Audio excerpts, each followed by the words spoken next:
Podemos afirmar, sem medo de errar, que o filme espanhol REC, lançado em 2007, é um dos melhores e mais importantes filmes de terror do século XXI. Não apenas pelo eficiente uso do estilo found footage, mas pelo bem estruturado roteiro capaz de colocar o público como se estivesse em uma montanha-russa de medo, e cujo final foi igualmente bem concebido. A trama de REC acompanha a repórter Ângela Vidal, que está gravando uma matéria sobre um grupo do Corpo de Bombeiros. A pauta de Ângela vira drasticamente quando os bombeiros vão atender a um chamado em um prédio no centro da cidade. Ao chegar ao local, o grupo descobre que um estranho vírus está infectando os moradores do prédio, que pouco a pouco passam a agir como animais selvagens devoradores de carne humana.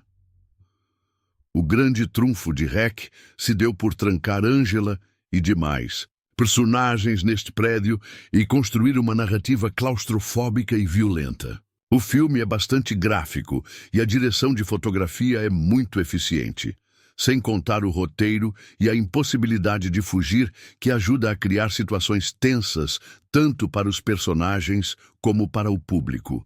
Além disso, em um dos poucos casos vistos desde A Bruxa de Blair, o found footage aqui realmente se justifica. Nas palavras de Ângela, as pessoas precisam saber o que está acontecendo dentro do prédio. Ou seja, tudo deve ser filmado. Depois de 2 sequências irregulares e desnecessárias, eis que chegamos ao 4º e último suspiro da agora franquia REC. Espera-se inclusive que este REC 4 seja realmente o derradeiro episódio, visto que, assim como as partes 2 e 3, este novo filme não tem muito o que oferecer. No entanto, a 4ª parte ainda é levemente melhor do que os seus antecessores. Em REC 4, reencontramos Ângela, que está presa em um navio no meio do oceano. Para contextualizar, a repórter havia sido possuída pelo vírus do demônio em REC 2. Vamos lembrar que descobrimos no 2º filme que o tal vírus era, na verdade, um trabalho do capeta, e Ângela passou a carregar no corpo dela o embrião do mal. Pois em REC 4, a repórter está presa no tal navio para que um grupo de cientistas e médicos tentem descobrir a cura do tal vírus. E claro que o chefão da operação tem a ordem de explodir todo o navio caso algo dê errado. E REC 4 deixa de lado a estética found footage, e esse acaba sendo naturalmente um ponto positivo. O fato de ter funcionado muito bem no primeiro não significava que todos os demais filmes deveriam ser iguais. Um dos principais problemas de REC 2 foi justamente ser sido em found footage.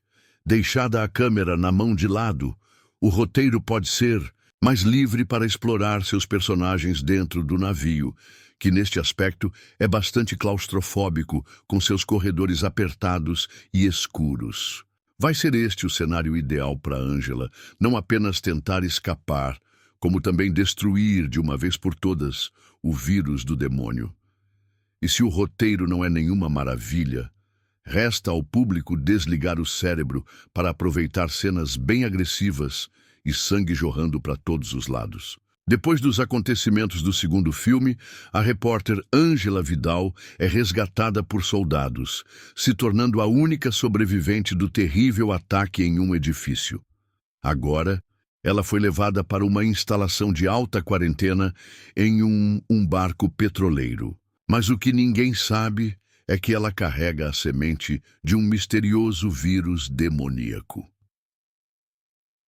Quando tudo aponta para que Ângela seja a portadora do demônio que já provocou inúmeras mortes, novos factos demonstram que, afinal, ela talvez possa não ser mais do que uma sobrevivente do mesmo.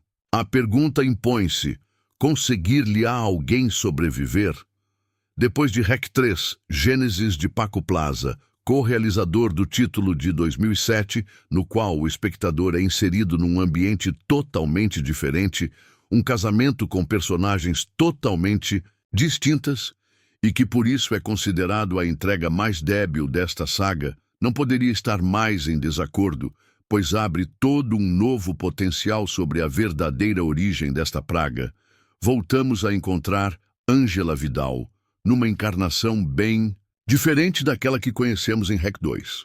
Balagueró e Manu Dias dão vida a um argumento que, apesar de nos retirar do claustro de um prédio amaldiçoado, nos leva para o isolamento de um navio perdido algures no mar, em plena tempestade, onde os acontecimentos estão longe de estar resolvidos. Recentemente nomeado a 9 prêmios Gaudí da Academia Catalã de Cinema. REC 4.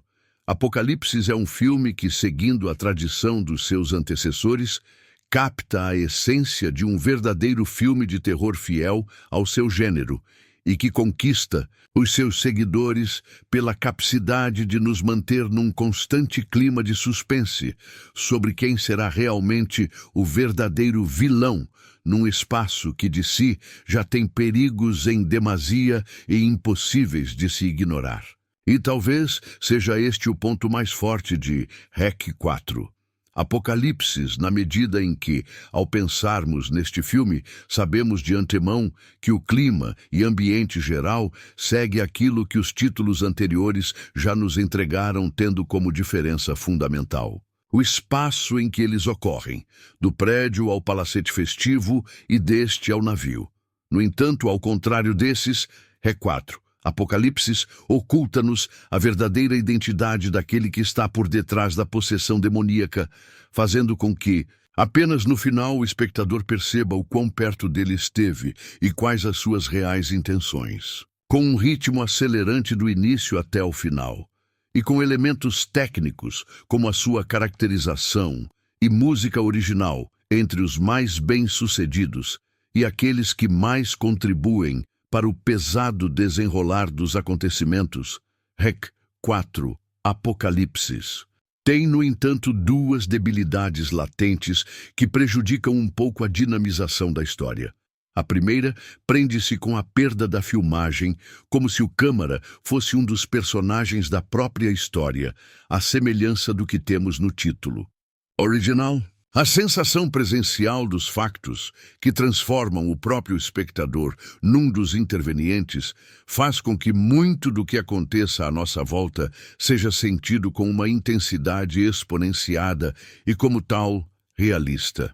O segundo factor prende-se com aquele que será provavelmente o mais deficitário dos elementos, ou seja, o seu final. Todos nós, seguidores desta saga, esperamos que a porta fique aberta para o futuro.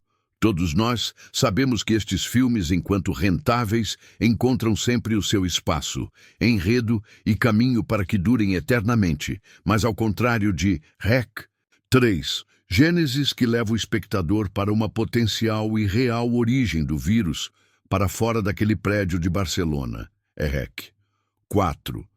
Apocalipsis deixa essa porta aberta com um argumento inicialmente convincente que perpetua a sugestão de uma possessão ou vírus, nunca devidamente explicado, localizado fora do espaço habitual, mantendo o clima de claustro, mas que aos poucos nos encaminha para um final que não convence e descredibiliza um pouco todo o excelente trabalho que foi conseguido. Até então, conseguindo apenas sugerir que não será a última vez em que iremos estar na presença deste indesejado hóspede, nem tampouco esclarecendo se dos infectados presentes naquele barco algum consegue sobreviver. REC 4. Apocalipsis é, acima de tudo, um inesperado desfecho para a história de Angela Vidal, que, apesar de se mostrar uma guerreira sobrevivente de umas improváveis 48 horas, não tem o fim que esperamos para uma verdadeira heroína. Nem, tampouco a história assim o permitiu, retirando-lhe o protagonismo de uma personagem principal. No final gostamos, mas REC 4, Apocalipsis, está longe de ser o merecido fim desta saga. O segundo tinha adaptado o terror na inserção da ação. O terceiro tirou o found footage para potencializar essa ação no grafismo do terror. E o quarto usaria a identidade construída na ação para finalizar a história da quadrilogia em grande sanguinolência. Assim como no terceiro filme, apenas um membro da dupla de criadores do universo assume a direção de REC 4. Apocalipse, no caso, Jaume Balagueró, que como cineasta está uns passos atrás de Paco Plaza, mas que ainda demonstra saber bem o que fazer com a mistura versátil apresentada por ele no filme anterior. Acho que a principal diferença entre os dois está no modo de filmagem em grande angular de Balagueró, uma escolha que em grandes durações pode gerar um efeito de cansaço, visualmente falando. Contudo, o recurso tem um propósito claro de valorizar os espaços da ação, sem perder a sensação de enclausuramento que o cenário naturalmente deve passar. A história se passa inteiramente num navio no qual Ângela Vidal, a repórter protagonista do primeiro e sobrevivente infectada pelo parasita da menina Medeiros no segundo, é finalmente resgatada, mas antes de qualquer liberdade, precisa ser estudada para ver se não ocorreu nenhum tipo de infecção. Sabemos a priori da resposta, mas o filme não entrega suas cartas tão facilmente e sustenta uma ambiguidade proposital na personagem que vai construindo na figura de uma redoma simbólica, que definitivamente seria eficiente para qualquer lado escolhido, como foi no filme anterior. Só que antes, essa redoma era muito uma forma da linguagem transicionar ao reativo, uma identidade que já é uma realidade nesse filme. Assim, seja Ângela a vilã ou a heroína no final, sua personificação de personagem feminina forte seria consolidada no exercício de sobrevivência. A dúvida, na verdade, só melhora essa construção icônica sobre a personagem, além de ser um ótimo freio de mão para que ela consiga contracenar e alavancar o desenvolvimento dos outros. Apocalipse pode até dar uma ideia errada pelo seu título e matéria promocional, que indicam algo global de fim de mundo, com Ângela sendo a vilã responsável, mas na verdade é um filme que ainda continua bem fiel às suas origens, que mistura confinamento em terror de sobrevivência de intensidade, crescente com uma grande protagonista para representar sua imagem. Uma ótima conclusão para uma das grandes franquias de terror deste século. Inscreva-se no canal, curta e comente, considere compartilhar o vídeo. Muito obrigado.